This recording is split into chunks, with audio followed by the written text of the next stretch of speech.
La entrevista de Alicante Plaza. Hoy tenemos en la entrevista de Alicante Plaza al periodista Rubén Arranz. Es autor del libro Perro come perro, en el cual nos habla sobre las miserias del periodismo, y creo que es un tema bastante candente. En sus artículos también hace referencia a la situación del periodismo, porque hoy en día se sabe que todos los oficios en general están más precarios que hace muchos años, pero el periodismo yo creo que se lleva la palma. Buenos días, Rubén, ¿qué tal? ¿Qué tal, Jorge? ¿Cómo estás? ¿Cómo estáis? Encantado de estar con vosotros por aquí. Igualmente, muy bien todo. ¿Y tú qué tal? Bien, perfectamente. Bueno, pues luchando como siempre contra los elementos, contra presiones y contra uno mismo, como siempre, ya lo sabes.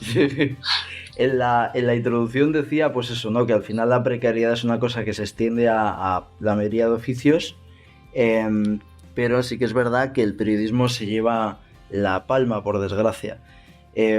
¿Tú crees que es así o no estamos tan mal, ¿no? Como diría Laporta? A ver, es que esta crisis se puede enfocar desde diferentes perspectivas. Vamos con una que quizás no sea tan obvia, pero que creo que nos afecta en el día a día. Internet nos ha acercado a todos los lugares del mundo y a la vez nos ha alejado. Y eso tiene un efecto. Lo que no vemos realmente no lo podemos cronificar, no lo podemos tratar como crónica. Y donde no estamos, siempre existe cierto punto de incertidumbre con respecto a si lo que nos puede llegar puede estar manipulado o no, sobre si puede haber ruido o no. Esto es como el teléfono estropeado. Desde que se lanzaba el primer mensaje hasta que el último decía la frase que le había llegado, todo eso se manipulaba. Y reitero, Internet es verdad que nos ha acercado a todos los puntos y a todos los lugares, pero a la vez ha hecho que los periodistas, yo creo, se muevan menos de la silla. Somos más tendentes a la intoxicación, hay mucho más riesgo para que nos intoxiquen al no estar en los lugares, al no verlo con nuestros propios ojos, y creo que somos un poco menos libres por otra causa que es muy importante. Los formatos tradicionales han muerto o están al borde de la muerte. Una prueba de ello, por ejemplo, es este podcast. Este podcast hace unos años no existía. Este podcast hace unos años los lectores o los oyentes no podrían acceder a él, porque para emitir en radio de forma legal había que tener una licencia. Se ha roto esa barrera, que ese nexo con el poder se va rompiendo poco a poco. Las licencias se han devaluado en valor, pero a la vez eso en otros sectores periodísticos ha tenido un efecto negativo. Y es, por ejemplo, la prensa ha dejado de vivir del dinero que le daba la difusión. Eso le ha hecho incrementar sus dependencias con respecto a los anunciantes. Los anunciantes hoy mandan más que nunca, tanto los públicos como los privados. Diría que en la prensa generalista los privados tienen más peso y en la prensa local los públicos lo tienen más, y eso ha incrementado las dependencias. Y en el caso de Internet, lo que ha hecho es una cosa muy positiva y una cosa tremendamente muy negativa. Es lo que ha provocado la irrupción de la era digital dentro del periodismo. ¿Cuál es la positiva? Que se han roto esas barreras de entrada, que se han roto esa necesidad de que el poder te concediera una licencia para poder lanzar tu mensaje. Tampoco hace falta una rotativa hoy para lanzar un periódico. Se puede lanzar de una forma muy barata, con muy pocos recursos, y eso ha incrementado la competencia. ¿Qué ha hecho, no obstante? Que las redacciones de los grandes periódicos hayan tenido que adelgazar, además desde el punto de vista periodístico, recortando en periodistas, recortando en tiempo, porque la inmediatez ha incrementado, la exigencia de inmediatez ha incrementado, y eso yo creo que ha degradado el periodismo, ha degradado los sueldos, y lo que ha hecho, es verdad que hay mayor competencia y hay mayores alternativas para el lector, pero yo no creo que haya una mejor información en general. Lo que comentabas, ¿no? De que se ha devaluado todo, y lo que decías, de que al final los que mandan un poco son los anunciantes, ¿no? La publicidad, ¿no? Y sobre todo en ocasiones la publicidad institucional. Esa dependencia de la publicidad institucional, ¿tú crees que ha mermado ese eso que se atribuye al periodismo de que es el cuarto poder, es decir, ¿crees que el periodismo a día de hoy evidentemente sigue influyendo, pero crees que sigue siendo un poder o es más pues una especie de poder que es más influido por los otros tres? Es que yo creo, sinceramente, que hay dos cosas que son una gilipollez. Y además lo digo así porque son dos mitos que han creado los periodistas vanidosos. Como decía Eclesiastés, todo es vanidad. Es una cita bíblica. Hay dos cosas en las que yo nunca he creído. Primero, que el periodismo tenga que ser un poder. Y segundo, eso de que el periodismo es la mejor profesión del mundo. No, señor, es que eso no es verdad. Siempre me he negado a pensar que un periodista tenga una mejor profesión, por ejemplo, que un arquitecto que ve poco a poco construirse un edificio en el que van a vivir 50 familias y después de todo el proyecto, después de todo el esfuerzo depositado, después de todo el talento depositado ahí, ve el resultado de eso. Esa profesión es peor que el periodismo para los García Márquez de turno, con todos mis respetos a pues, un gigantesco talento muchísimo mayor que el mío, de que creo que de cualquier profesión actual. Por supuesto que no, es una mejor profesión, y por supuesto que el periodismo puede ejercer una labor de contrapoder, pero para mí no es el cuarto poder, porque los periodistas no estamos para eso, por mucho que los grandes popes de la profesión se empeñen en parecer policías o detectives o cazadores o poderosos frente a o tener incluso eso en la despensa una serie de cadáveres de los políticos corruptos o no corruptos que han tumbado. Es que nosotros no estamos para eso, nosotros somos unos meros notarios de la actualidad, que tenemos que tener una redacción eficiente, lo más completa posible.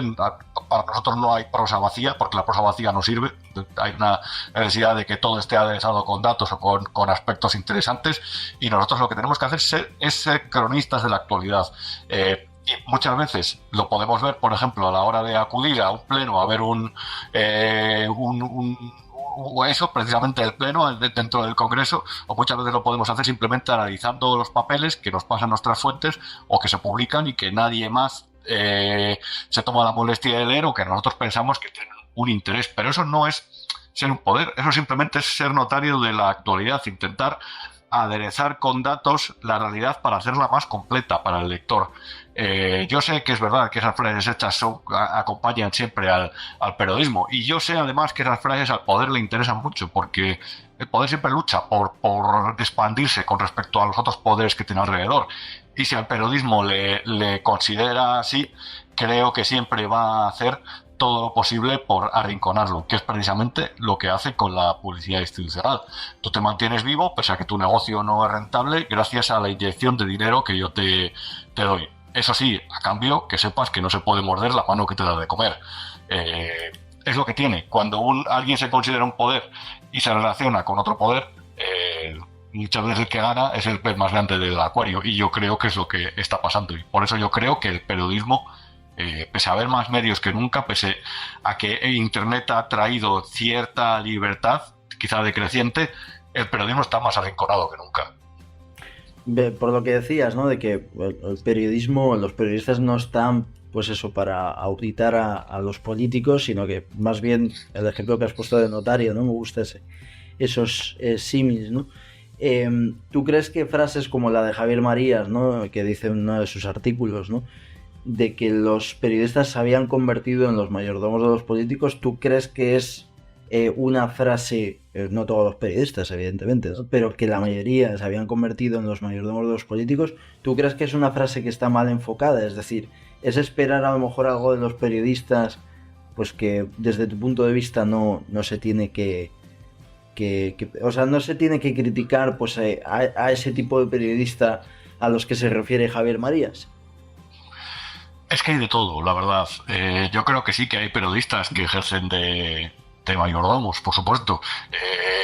Yo diría más bien de camareros, porque son los que sirven el contenido que les pide un político a los lectores, y a eso lo llaman filtración. Y es una filtración interesada. Nosotros vivimos al final de las filtraciones interesadas, de lo que nosotros encontremos y de lo que filtren.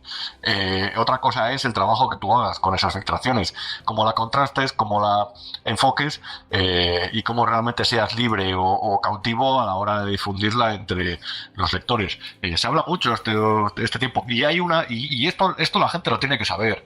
Hay una campaña desde el gobierno desde hace unos meses desde cuando se les ocurrió en la campaña electoral de cara a las generales que a Pedro Sánchez le había perjudicado las intoxicaciones, no digo las informaciones, sino las intoxicaciones, lo llamaron, de la prensa conservadora, de la prensa que ellos creen que sirve a la oposición, hay una campaña contra esos medios de comunicación.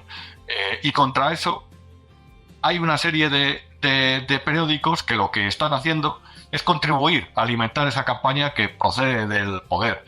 A esos periodistas no les vamos a llamar los camareros del poder, del gobierno. Por supuesto que sí, es que incluso hay especialistas. Hay un especialista ahora en el grupo Prisa que se dedica a señalar con nombre y apellido a los compañeros que considera que intoxican con respecto al contrario, con respecto al gobierno, perdón. Y eso son cosas con las que nosotros tenemos que convivir, y eso son cosas con las que tenemos que luchar a diario. Hay periodistas libres, hay periodistas extraordinarios, sin duda. Yo diría que la honradez es el patrimonio de la mayoría de ellos, por mucho que nos intenten convencer de lo contrario. No creo que haya muchos periodistas que no sean honrados, pero lo que sí que creo es que hay una buena parte de los medios que no están cumpliendo con su función. Y siempre se señala a Jorge al poder político, pero no creo que sea el más relevante aquí. Aquí realmente donde está la clave es donde está el dinero, y el dinero público no representa una mayoría de todo el que entra en los medios de comunicación. Hay que mirar quiénes son los accionistas, por qué están en esos medios de comunicación, por qué llegó a haber 2 bancos y una compañía de telecomunicaciones en la accionariado del grupo Prisa. Esa pregunta es muy interesante, y en la dolorosa respuesta, está la realidad de los medios de comunicación. Y luego hay otra cosa mucho más importante: cómo controlamos a esos grandes poderes económicos, a esos grandes fondos multinacionales que tienen una capacidad de influir tremenda. Ya no solamente me refiero a los fondos de inversión, a los que desde el entorno de Podemos se llamó los fondos buitre. Me refiero también a las grandes compañías tecnológicas. Todo eso influye en el periodismo.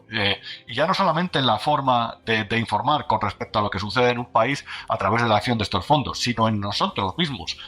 Que sin esos poderes, sin, por ejemplo, el poder de Google, esa plataforma tecnológica, o sin el tráfico que da una red social, no podemos sobrevivir como periodistas. En medio de ese enorme huracán, que no sé si más o menos ha quedado claro, estamos nosotros.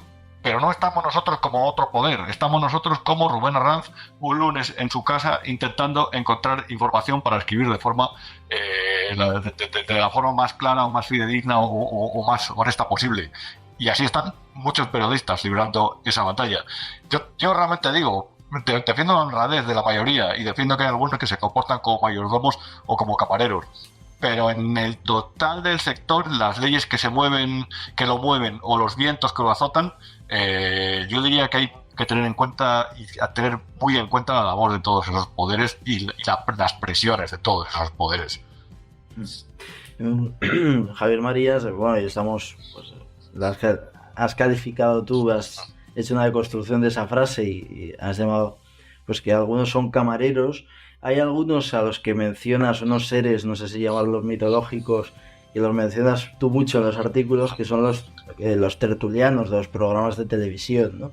Si los periodistas algunos son camareros, los tertulianos, por ejemplo, ¿qué habría que considerarles, ¿no? O sea, partiendo un poco de la base de, ¿tú crees que hay contertulios que están puestos? Esto lo decía mucho David Jiménez en su libro El Director, que en algunos medios los contertulios están por cuotas de partido. ¿Tú crees que es así o es una exageración? Supongo que dependerá del medio de comunicación. Vamos a ver, aquí hay una cosa que también hay que explicar, y es que las tertulias son un género que en radio es cierto que ha sido tradicional, pero que en televisión ha tenido una importancia creciente en los últimos años. ¿Por qué? Pues porque desde la crisis de 2008, desde que se desató hasta 2015, solamente en ese periodo de 7 años, la publicidad en televisión se cayó un 43%. Desde la pandemia se ha caído otro 10%. Donde antes había grandes... Y aparte es que han surgido nuevos competidores audiovisuales con mucho y muchísimo más dinero que, por ejemplo, A3 Media o Mediaset, como puede ser Netflix, como puede ser HBO, grandes productoras de contenido y grandes compradoras de contenido. Eso ha hecho que una buena parte de la publicidad y una buena parte del público se fuera de las televisiones. Ahora bien, no ha mermado el número de canales, siguen siendo los mismos. Hay que rellenar esas parrillas. ¿Cuál es una fórmula barata para hacerla? los debates. Las tertulias son muy baratas, porque pones a 5 tíos a hablar durante 3 horas o 4 horas, mandas a unos reporteros en directo a cualquier punto, y eso funciona. Y eso es mucho más barato que producir una telenovela, que producir una serie o que estrenar entre pescar el Grand Prix, por ejemplo. Eso explica la importancia creciente de las tertulias. Y aquí hubo un momento en el que cuando surgieron Ciudadanos y Podemos, sobre todo en el caso de Podemos, que eso daba mucha audiencia. Entonces lo que hicieron las televisiones era: nos han dejado entrar dinero, esta gente nos da audiencia, blanco y en botella, por aquí tenemos que ir. Y a partir de ahí lo que se creó es un sistema, y esto de verdad, que quienes escuchen esto lo tienen que saber, un sistema de dependencias también entre la prensa y las televisiones. Yo te permito que tú tengas aquí un tertuliano, pero oye, tú no hables más de mí. Y eso yo lo he sufrido. Yo he escrito de medios de comunicación, he tenido llamadas, he tenido incluso algún insulto de algún personaje bastante lamentable, por la forma en la que informaba de las televisiones, y me han llegado a sugerir: oye, cuidado que tu periódico, tal, está en una tertulia, nos estamos tratando bien. Eso lo sufren los periodistas, y eso está ahí. Ahora bien, el poder poner tertulianos, por supuesto. Tenemos una televisión pública española, Radio y Televisión Española, que tiene varios canales de radio y televisión, en los que los tertulianos siempre fluctúan en función de su relación con el poder. Siempre. Ahora es verdad que tiene una influencia más del gobierno de Sánchez. Pero quiero recordar que el Partido Popular, cuando ganó las elecciones, puso a Leopoldo Fernández Echenique ahí, de presidente. Y como no estaban contentos con la línea editorial que tenía, lo cambiaron por José Antonio Sánchez, que era todavía más radical en su línea conservadora. Y cambiaron los tertulianos. Después, cuando ganó el PSOE otra vez, pues volvieron a cambiar. Y eso hace que a los tertulianos que se les elige sea porque evidentemente van a hablar de una forma determinada del gobierno, o van a hablar de una forma determinada, taimada, en contra del gobierno. Si es que todos los conocemos quiénes son los que lo hacen en cada etapa. Y en las televisiones privadas pasa igual. Esto es una especie de juego de favores con otros medios digitales, pero por supuesto también es un juego de complacencias y displicencias con respecto a otros partidos. Hubo una decisión muy curiosa que tomó el gobierno de Rajoy cuando se enfadó con las televisiones, que fue la de convocar. Primero, lo que hicieron fue una catástrofe, que fue prohibir a cualquiera de sus portavoces ir a las tertulias de A3 Media y de Mediaset cuando los portavoces de Podemos estaban en auge, estaba creciendo el partido. Resultado, se pegaron un castañazo en unas elecciones impresionante. Pero también hubo otra política, que era la de sacar un concurso de licencias de televisión justo antes de unas elecciones. Y eso era ten cuidado cómo hablas de mí antes de las elecciones en tus tertulias, modera el tono, invita menos a esta gente de Podemos, porque lo mismo te quedas sin licencia.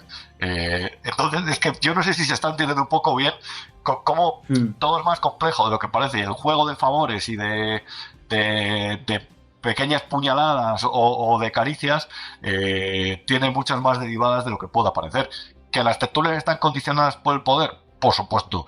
¿Que el poder propone en los medios públicos, autonómicos, locales, estatales, a los tertulianos? Sin duda. ¿Que quien se porta bien va a las tertulias y gana un dinero al que no puede aspirar cualquier persona con un trabajo mucho más dedicado, esforzado y preciso en las redacciones? No tengo ninguna duda. A partir de ahí lo que tienes que hacer es saber que muchas veces cuando quieres ser periodista no te puedes hacer rico.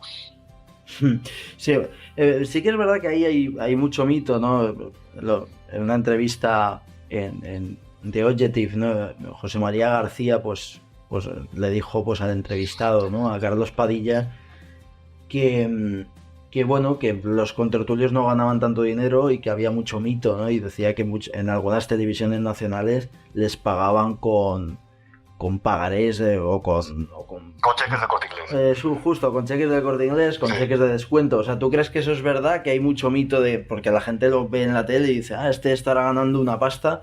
¿Crees que hay de todo? ¿O hay algunos, pues por lo que has dicho precisamente, de que salen baratas las tertulias, ¿no?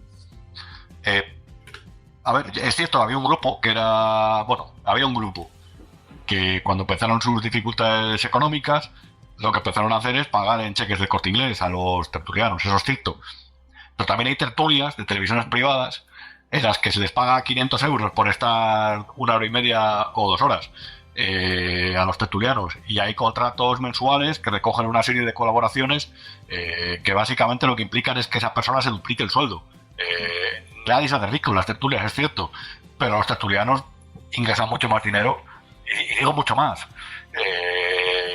que el periodista normal de a pie. Es verdad que en las redacciones hay auténticas estrellas que ganan dinero, es cierto, y además se lo merecen, porque las estrellas, los periodistas tienen que estar bien pagados, y sobre todo cuanto mejor pagados. ¿Para qué? Pues para no corromperse, para resistir mejor a las presiones, para seguir haciendo su trabajo con solvencia. Y la precariedad es un enorme enemigo del periodista. Primero, porque todo el mundo tiene que tener garantizado el pago de las facturas, pero segundo, porque esta profesión es especialmente delicada, y los periodistas, cuanto mejor pagados estén, yo creo que más valientes tendrán a ser frente a las presiones o frente a las amenazas. Yo te pongo un ejemplo. Nosotros sacamos una información, mi compañero excelente periodista Joaquín Hernández y yo, sobre un asunto que estaba judicializado de Mediapro, de Llamo Robles, entonces, ahora ya no está él. Y automáticamente nos metió una denuncia.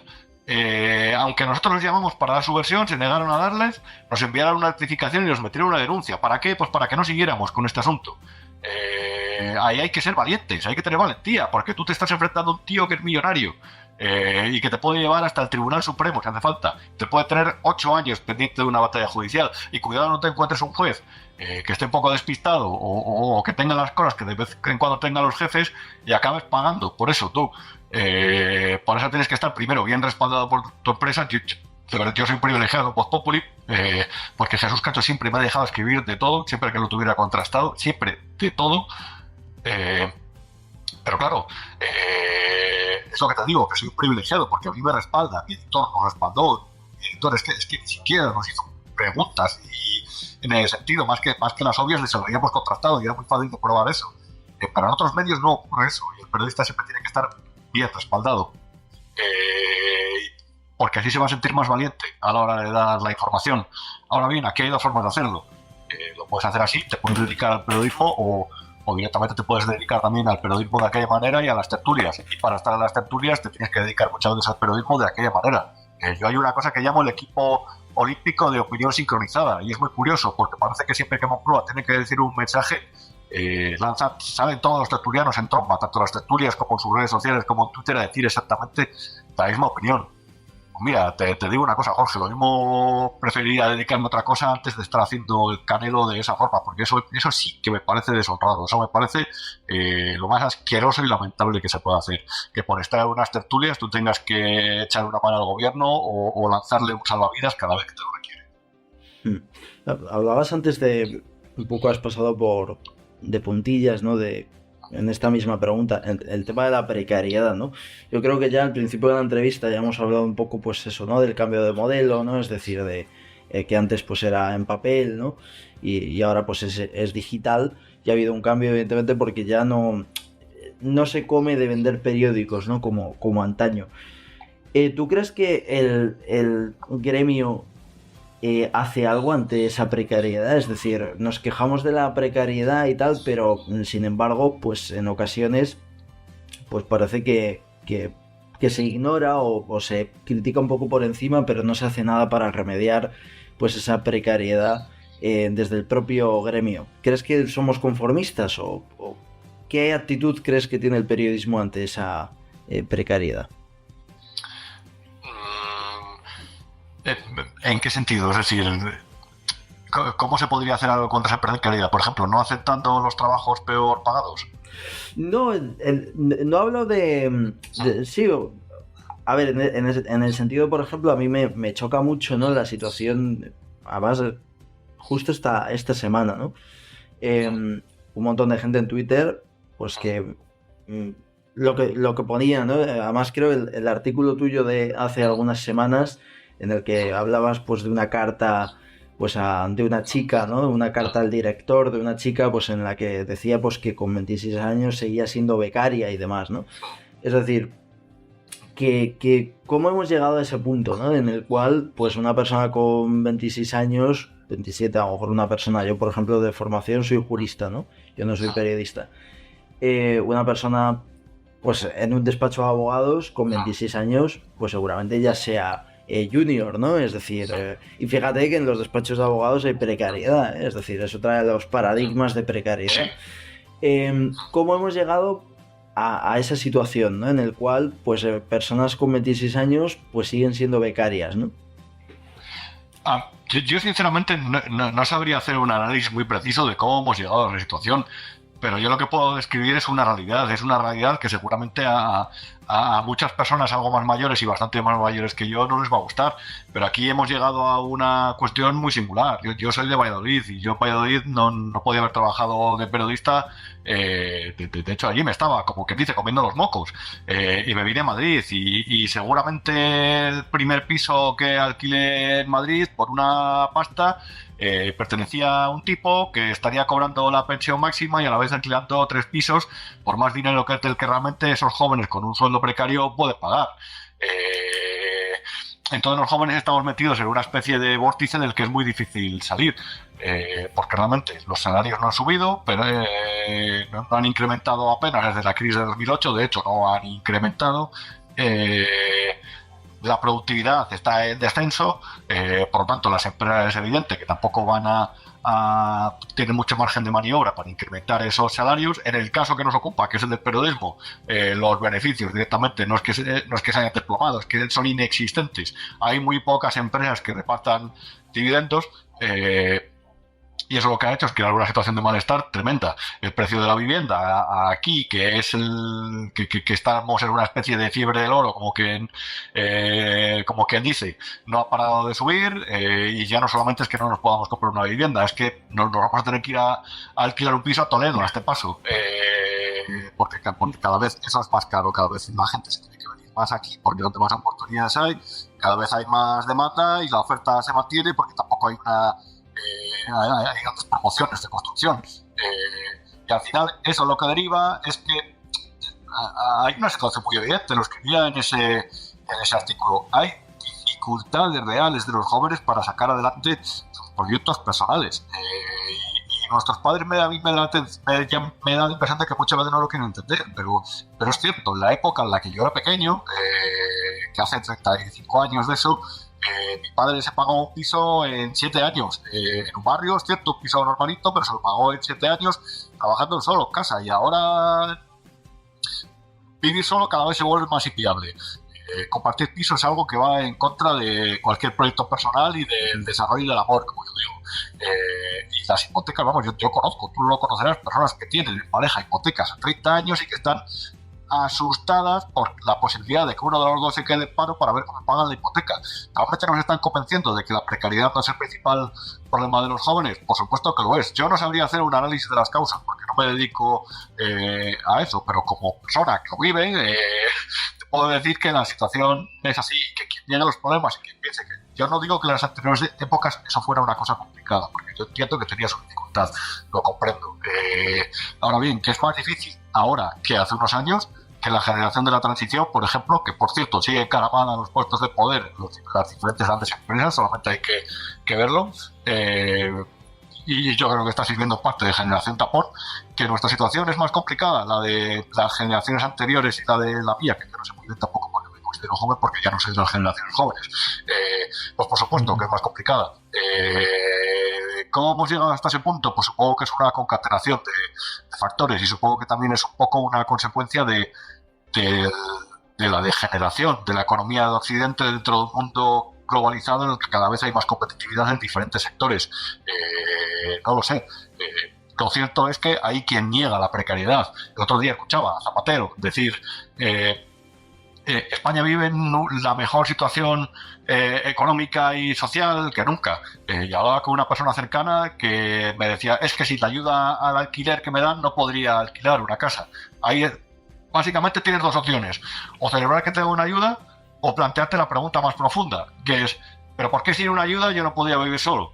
Y ahí está la clave de la precariedad. Y ahí está la clave, que creo que mucha gente se está fijando en las ayudas, en los bonos, las subvenciones, en los interraíles pagados, en el bono cultural para que veas el cine gratis, y no se está fijando en el ¿y por qué yo cada vez tengo más dificultades para vivir de forma independiente sin que me ayude este o el otro? ¿Y por qué mi empresa solo me paga o me puede pagar eso? ¿Y por qué esta profesión que me dijeron, o por qué estos estudios que me dijeron que me iban a servir de algo, ahora básicamente no me ha sacado en la precariedad? No creo, como bien decías, Jorge, al principio de la pregunta, que sea una cuestión solamente del periodismo. Creo que es una cuestión global. Y no creo realmente que haya que ahogarse entre las lágrimas y los llantos y no actuar, porque se puede actuar y hay margen de maniobra. Pero por supuesto lo que desde luego no creo que hay que hacer es negar que existe esa realidad. Para terminar, ¿no? El periodismo hay tres modelos ahora mismo. Uno de ellos pues podríamos decir que, bueno, que cada día, no sé si con una especie de lobby, ¿no? Porque va un poco por zonas, ¿no? Tú que eres de Valladolid, ¿no? Pues en Valladolid hay más kioscos, por ejemplo, que en Alicante, ¿no? Eso es un hecho, ¿no? O en Madrid incluso, ¿no? Yo por lo menos eso es lo que... En el León, que ya sabes que yo soy de allí, pues lo mismo, ¿no? Y luego hay varios modelos, el de prensa escrita, que es el que dicen que está quedando obsoleto, el modelo de suscripción, y luego está el modelo de todo gratuito, es decir, de que prácticamente todo el contenido pues es gratuito. En Voz Populi es así, en Alicante Plaza también. Tú has escrito alguna vez sobre el modelo de suscripción, ¿no? Y has dicho pues que es un fracaso. Eso Beito Rubido, cuando creó el debate, cuando lo abrieron en la presentación del periódico, lo dijo que el modelo de suscripción se había demostrado pues que era un fracaso. ¿Tú crees que el modelo de suscripción, de que, oye, si quieres leer a este columnista tienes que pagar una cuota mensual, ¿por qué crees que ha sido un fracaso y qué se puede hacer, ¿no? Porque al final, si dependes únicamente de los anunciantes, ¿cuál es el futuro y por qué el modelo de suscripción ha fracasado? A ver, yo creo que aquí hay una cosa muy evidente. Con la crisis, los periódicos recortaron. Recortaron en especialistas, recortaron en periodistas, recortaron en gráficas, recortaron en los profesionales, en los especialistas, en los gurús de los periódicos, como se podría decir. Y después, unos años después, sin hacer grandes inversiones en la plantilla, de repente han dicho, oiga, no, que es que esto no puede ser gratis, que están en su legítimo derecho, por supuesto, sino que ahora les voy a cobrar por esto. Y yo creo que aquí hay una cuestión de mercado muy, muy evidente. Y es, los consumidores pagamos por los que nos va a servir, nos va a dar un valor añadido para algo, una utilidad. La información es el bien intangible más valioso que existe. No hay un bien más valioso que existe. Con información privilegiada o con buena información tú puedes tomar mejores decisiones en tu vida. Las mejores decisiones generalmente lo que implican es que tú vas a estar mejor posicionado en algo, que vas a ganar más dinero, que vas a ser menos manipulable. Yo qué sé. Por la información buena yo creo que sí que merece la pena pagar. Ahora bien, aquí hay un gran problema y es que todos los medios siempre se han creído... tienen una especie de complejo de gigantismo, es decir, o al revés. Siempre se ha creído el New York Times, porque al New York Times le va bien con las suscripciones y piensan, si a esto les funciona, a mí también. Cuando la diferencia entre ambos periódicos es abismal. Y con respecto a algunos es que les debería dar vergüenza pensar solamente así. Han quedado suscripciones. El otro día Prisa hablaba de 350.000 suscripciones, que realmente está muy bien, pero luego ves sus cuentas y no son tantos millones de euros los que le reportan. Es decir, ¿tiene éxito ese modelo de suscripciones? Pues desde el punto de vista cuantitativo, por supuesto. Ahora bien, te pones a mirar el dinero que ganaban con la difusión y venta de periódicos y el que ingresan con las suscripciones, que son muy baratas, y además que es que hay siempre múltiples ofertas. Y dices, pues el modelo, desde luego, esta alternativa de futuro puede servir para tener una pequeña partida de ingresos con la que, no sé, afrontar gastos fijos o contratar a algún periodista más, pero no es un sustitutivo de eso. Y es que en realidad la situación es complicada, porque quizá el debate, el gran debate de futuro es ese modelo de grandes medios. Los medios en su día, en el siglo XIX, cuando surgió la prensa liberal como industria, es que incluso financiaban expediciones a la isla de Pascua para que el aventurero de turno les dijera a las personas que habían llevado la expedición lo que había por allí, porque no se conocía. Los medios eran enormes corporaciones, edificios enteros, los periódicos. Aparte, una buena parte de la vida social de las ciudades giró en su época alrededor de los periódicos. Pero es que ahora es que no es así desde hace unos años, y la clave es ese modelo de gran periódico referente tiene cabida en un mercado con tanta competitividad y en un momento en el que dependemos tanto de las empresas tecnológicas para sobrevivir. O quizá esto debería tender, y esto es un mensaje creo interesante para los jóvenes periodistas que salen de la facultad, o quizá esto va hacia el que quien tiene buena información se las tiene que ingeniar para distribuirla y vivir de ella, y vivir muy bien en algunos casos a través de internet, como lobos solitarios o como pequeñito grupo de periodistas que se organiza para hacer las cosas bien. Es que quizá ese es el debate, no el debate de cuánto va a ganar el país o el mundo por las suscripciones. Quizá el debate es, todavía los grandes periódicos como el Washington Post, que sigue perdiendo dinero, por cierto, tienen cabida, porque es verdad, hace falta quizás mecenas que estén dispuestos a perder dinero. Empresas, este sector no se trata para ganar dinero, la verdad, salvo contadísimas excepciones. Es verdad que quizá la prensa tenga que depender de esos grandes mecenas, pero también estará siempre a expensas de los intereses de esas personas, que evidentemente sean algunos. Es decir, no creo que Bezos, de repente, Jeff Bezos, permita que se hable mal de Amazon en el Washington Post, o de su posición de mercado, sus técnicas de contra la competencia, yo que sé, o de lo que sea.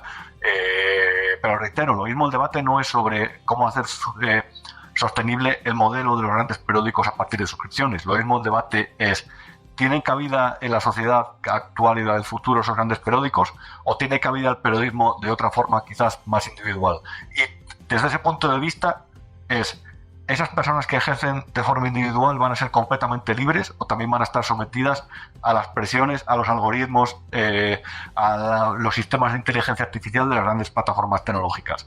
A mí me parece muy interesante, y desde luego, si abrimos el foco, intentamos señalar al futuro, a ese horizonte que está nublado, desde luego no creo que encontremos muchas preguntas, pero por lo menos no las tenemos que plantear. Muchas respuestas, perdón, pero por lo menos las preguntas las tenemos que hacer. Sí, eso es lo importante, ¿no? Hacerse las preguntas, ¿no? Quien pregunta, piensa, ¿no? Siempre se dice. Pues, Rubén, muchísimas gracias por sacar hueco, por estar con nosotros. Ha sido un verdadero placer. No, el placer es mío, de verdad. Muchas gracias, Jorge, y muchas gracias a vosotros. Que sean felices, que sean buenos y un abrazo muy fuerte.